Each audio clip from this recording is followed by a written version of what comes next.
اعوذ باللہ من الشیطان الرجیم، بسم اللہ الرحمن الرحیم۔ ناظرین، وہ صورتیں جن میں روزے کو توڑ دینا جائز ہے۔ نمبر 1، اگر کسی کو سانپ وغیرہ نے کاٹ لیا اور فوراً دوا وغیرہ کا استعمال ضروری ہے تو روزہ توڑ دینے کی اجازت ہے۔ کسی حاملہ عورت کو کوئی ایسا حادثہ پیش آ گیا کہ اپنی یا بچے کی جان کا ڈر ہے تو اس صورت میں بھی روزے کو توڑ دینے کی اجازت ہے۔ نمبر 3، یکایک کوئی زبردست دورہ پڑ جانے یا کوئی ایسی بیماری ہو گئی کہ جان پر بن گئی، یا موٹر وغیرہ سے کوئی حادثہ ہو گیا، یا کسی اونچی جگہ سے گر جانے کے باعث حالت غیر ہو گئی، تو ان تمام صورتوں میں روزہ توڑ دینا جائز ہے۔ اگر کسی کو ایسی شدت سے بھوک یا پیاس لگی کہ نہ کھانے پینے سے ہلاکت کا اندیشہ ہے، تب بھی روزے کو توڑ دینا جائز ہے۔ کسی نے کمزوری کے باوجود ہمت کر کے روزہ رکھ لیا، مگر دن میں محسوس ہوا کہ اگر کچھ نہ کھایا پیا تو جان پر بن جائے گی یا پھر مرض کا شدید حملہ ہو جائے گا، تو اس صورت میں بھی روزے کو توڑ دینا جائز ہے۔ سفر کی حالت میں مسافر کو روزہ نہ رکھنا جائز ہے، البتہ جس سفر میں مشقت نہ ہو اس میں روزہ رکھنا افضل اور مستحب عمل ہے۔ مسافر حالت سفر میں چھوڑے ہوئے رمضان کے روزوں کی قضا دوسرے دنوں میں رکھ کر گنتی پوری کر سکتا ہے۔ اگر کوئی شخص روزے کی نیت کر لینے کے بعد یا روزہ شروع ہو جانے کے بعد سفر پر روانہ ہوا تو اس دن کا روزہ رکھنا ضروری ہے، لیکن اگر وہ روزہ توڑ دے تو کفارہ لازم نہ آئے گا، صرف قضا واجب ہوگی۔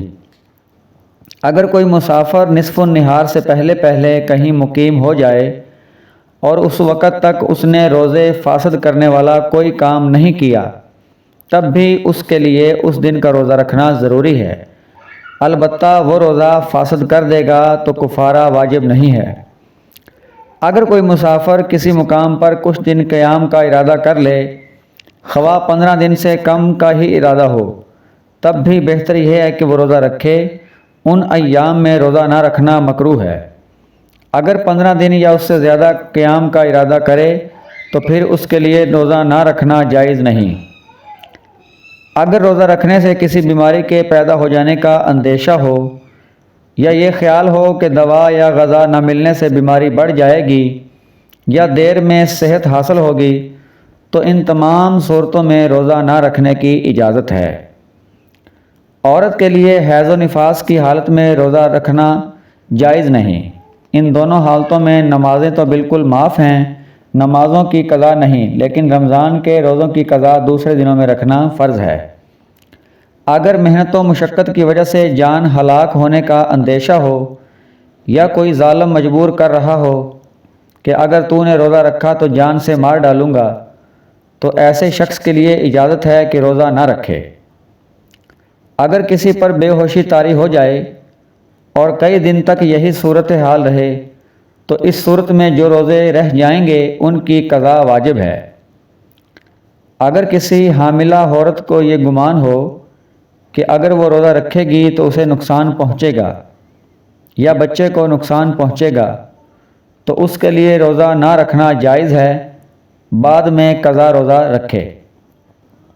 اگر دودھ پلانے والی عورت کو یہ گمان غالب ہے کہ روزہ رکھنے کی حالت میں اسے شدید نقصان پہنچے گا، مثلاً دودھ خشک ہو جائے گا اور بچہ بھوک سے تڑپے گا، یا خود اپنی ہی جان کا خطرہ ہے، تو اسے روزہ نہ رکھنے کی اجازت ہے۔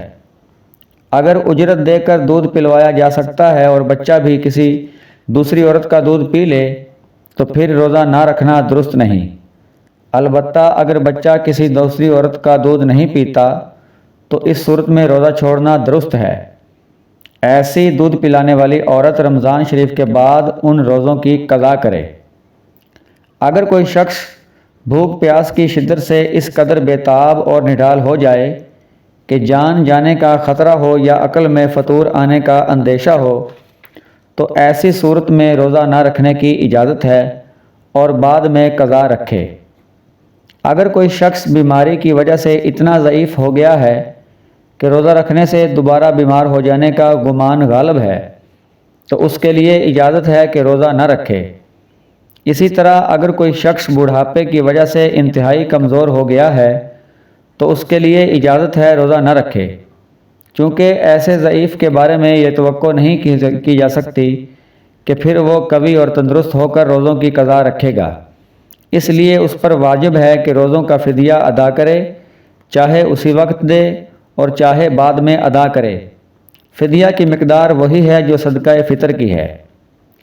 اگر کسی پر جنون طاری ہو جائے اور اس میں کسی وقت بھی افاقہ نہ ہوتا ہو تو ایسی صورت میں روزے بالکل معاف ہیں، نہ قضا واجب ہوگی اور نہ فدیہ واجب ہوگا۔ البتہ کسی وقت جنون میں افاقہ ہو جاتا ہے تو اس صورت میں قضا واجب ہوگی۔